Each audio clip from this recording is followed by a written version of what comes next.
We have the examples of Ali Wazir languishing in jails, for example.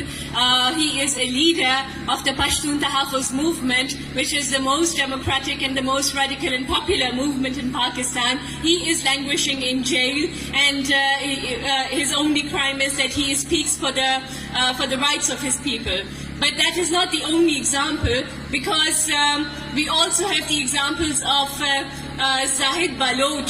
Zahid was forcibly disappeared by the Pakistani state 7 years ago on this date. And Zahid is not the only person who faced this brutal oppression on part of the state. There are innumerable Baloch people, Sindhi people, Pashtun people, and many other national minorities, and also religious minorities such as the Shia people, who face this specific form of oppression, which is frankly the most brutal, because it deprives you of the very democratic right to a trial in court, because these people, they are not even presented in courts, they are just forcibly disappeared, and their families are left to just protest on the streets and keep demanding about the whereabouts of their loved ones. And when these people, for example, recently, families of missing persons went to the capital in Pakistan. They marched all the way to the capital in Pakistan, and they wanted to demand where their people are, and brute force was unleashed on them.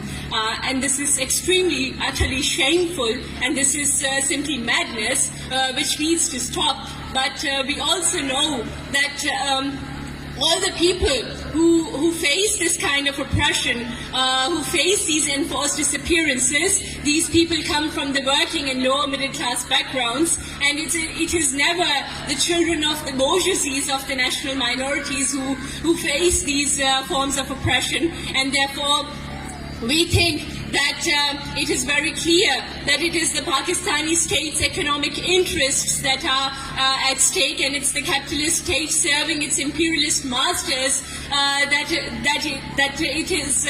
it is forced to pick up and forcibly disappear.